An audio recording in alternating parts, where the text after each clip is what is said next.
In today's video, I'm going to share what I consider the perfect daily routine to go pro. This routine will include everything you need from becoming a truly insane fighter to being inhumanly consistent off spawn, and it will include practice so that your awareness becomes top tier and you make endgames extremely consistently even when playing against good players. This routine is made around the mistakes I have made as a competitive player. What that means is that I'll make the routine around the things that exclusively made me progress fast as a player and the things I wish I knew sooner, no matter how boring they are, and I'll leave out all of the practice methods that did nothing for my skill improvement. I'll also, of course, let you guys know what is a complete waste of time throughout today's video, and if you just get these things out alone, you'll have a routine that's probably twice as good as the one you're following today. But if you on top of that do exactly what I tell you throughout this video, you'll have a routine that's 10 times better than the one you're following. And over the span of the next few months, you will undeniably peak as a player, both in terms of PR points and raw skill.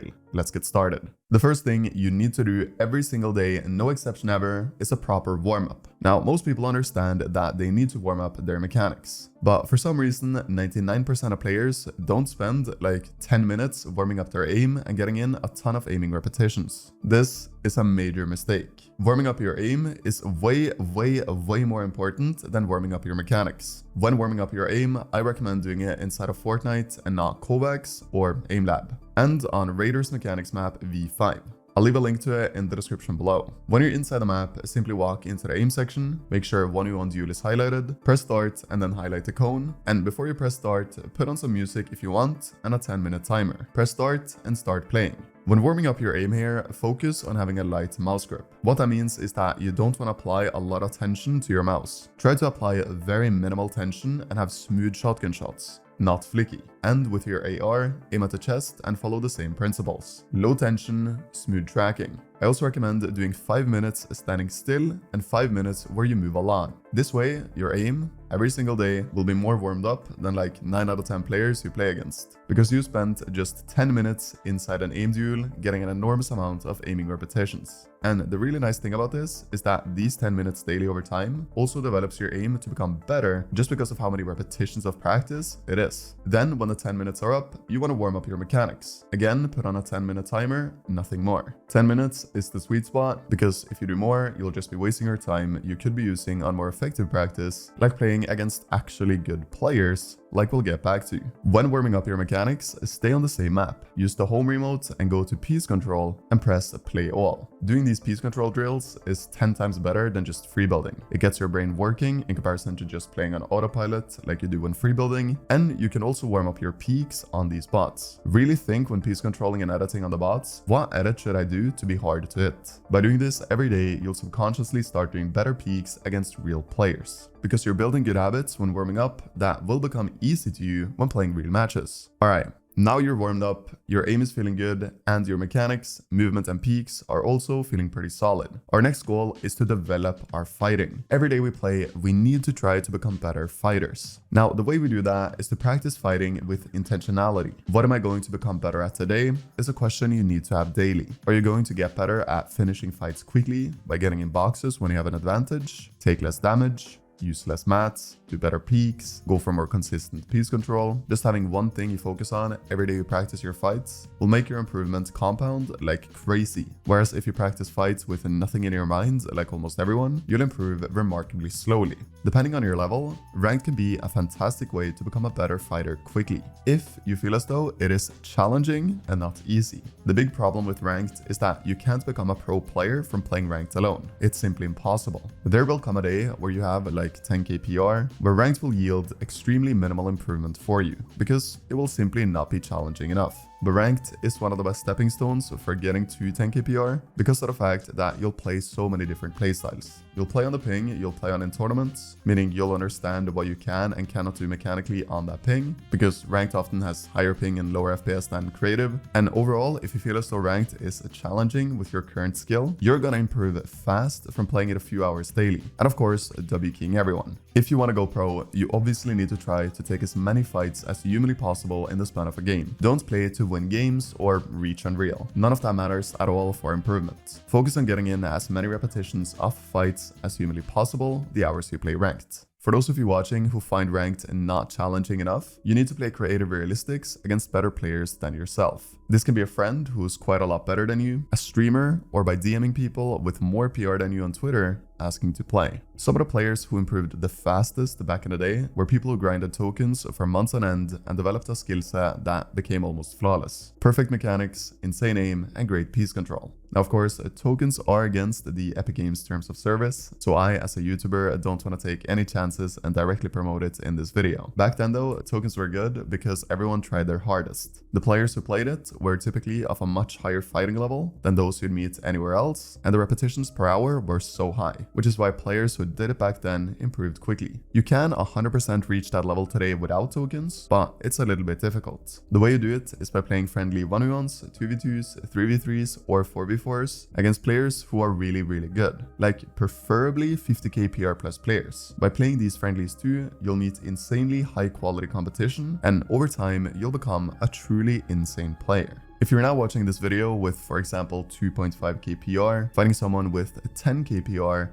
may give the same amount of improvement. Our goal is always to find fighting practice that is really hard for us, where we can succeed if we play at our peak, but if we don't, we get punished and fail. This is where improvement comes from. Now, you may wonder how much time you should use to practice fighting daily, and the answer is that you should use 70% of your time to become a better fighter, because that is how important it is to become seriously good at it. This is also how you'll see the most amount of improvement in the shortest time span, because when you really think about it, the times you get eliminated, it is way more often than not because you did a mistake that could be fixed through becoming an insanely good fighter. Did you die because you missed an edit? If you grinded fighting 70% of your time, that wouldn't happen. Did someone outplay you by piece controlling you? By practicing fighting 70% of your playing hours, you would have seen that play coming from a mile away. Did you miss an easy shot? Well, let me tell you, if you had grinded fighting against good players with good movement, your aim would be so good to the point where that would have never happened. So if you're playing 5 hours a day, for example, 3.5 hours should go to fighting. No questions asked. If you're playing 8 hours, 5.5 hours should go to fighting prac.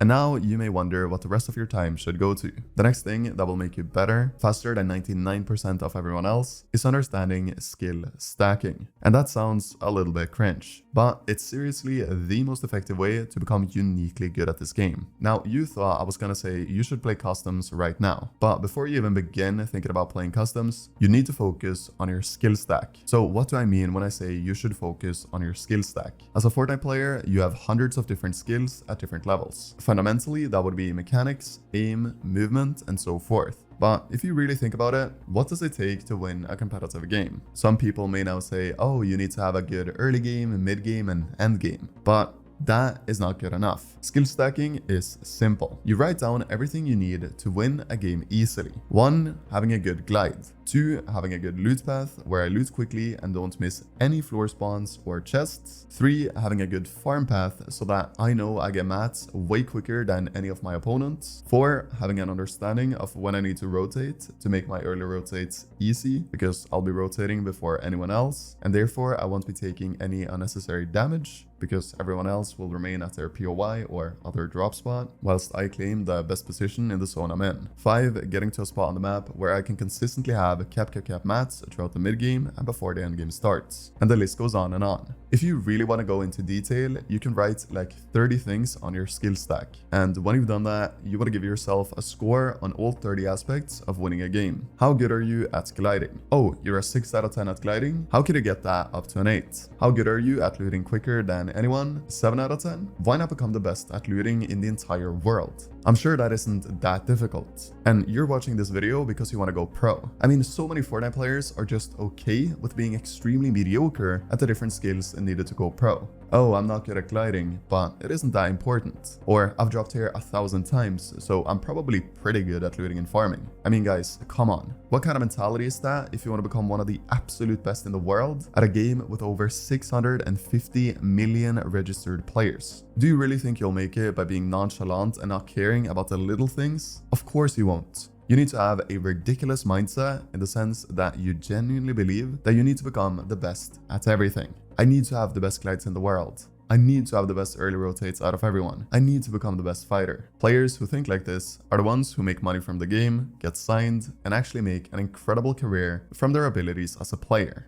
Every day, you want to spend 10% of your time on improving your skill stack. Write up as many things as you think is needed to consistently win games of competitive, and give yourself a score from 1 to 10 on all of them. And start with getting your lowest score up to an 8 out of 10, and then the second lowest score up to an 8 out of 10. This is hands down one of the strategies that over time will help you exponentially improve. Mastering all the small things matters so much more than people think. All the small things have a major impact on the rest of the game. And if you're flawless at them, you'll easily be an inhumanly consistent player who places high and makes money consistently from tourneys. Moving on to the fourth thing you want to consider if you want to go pro with playing customs. Now, if you're brand new to competitive, you should definitely get into Noble Division 3 in Europe and Vital Scrims in NA and play a few sessions a week of the no zone rule games there. I don't really recommend doing more than max 4, but after a few months, there will come a time where you play these customs on autopilot. The games seem not super challenging, and you'll start to notice that the sense of improvement is lost. That's when it's extremely important to stop and try your heart out to find better practice, preferably by getting into Noble 24/7, or if you're NA, playing Vital Scrims with someone who has enough PR to get you into a high tier lobby. Playing customs against low tier players outside of the top 2,500 at least, is not good practice if you want to go pro. Customs with players from the top 1,000 to top 2,500, like Noble Div 2, is also honestly bad. But customs with players inside of the top 1,000 is really insane practice. I've said this in a video before, and I'll say it again. If your goal is to become a pro player, you should literally be stressing about not being a top 1,000 player so that you can play Noble 24/7. In order to become a pro, you need to play in there, or in high tier lobbies in Vital Scrims on NA. The good news is that you can actually do it with just high level fighting skill, having a great skill stack, and understanding some simple strategies about endgames specifically, like only building one single box always in solo endgames instead of building 2, the infamous safe box, like everyone and their grandmother does who's at a low level, rotating the second and new moving zone pops in duos if you're stacked on mats, and just understanding how you should play the different layers will get you a very long way. The fifth thing I would recommend is to just skim through your solo tournaments and look for mistakes that you take mental note of. In duo tournaments, you want to spend some more time to Vadoru because it's a way more comprehensive game mode than solos is, since you're playing with another human being. But if you want to go pro, especially in the beginning, you need to look over your tournaments and be super critical. I don't recommend spending a whole lot of time on this, but if you're tired after a long day of grinding, sitting down, watching some VODs, finding mistakes and figuring out what you need to do to fix them is a great idea. Another thing I need to throw in here is that spending some time on learning the meta the day a new season or item drops is quite literally one of the easiest ways to get better tournament results than you've ever done before. This doesn't even take that long. But just going into games, trying out new items, and thinking about how you can use them to your advantage in tournaments may just get you multiple of your best placements ever within one given season. Guys, if you follow everything I said in today's video, you do an actual good but not too long warm-up that's not on autopilot, you practice fighting consistently over months against really good players, you write down what skills you think are needed to go pro and give yourself a score from 1 to 10, and get all of these skills up to a high level, play customs against the other best players in your region, VOD your games, and spend some time on learning the meta quickly, I can literally guarantee that you'll reach a new peak in your competitive Fortnite career. And if you do it long enough, you can 100% make it as a pro player. It all comes down to fighting practice that will always punish you when you're not playing at your peak, but when you are, you succeed. Thanks for watching.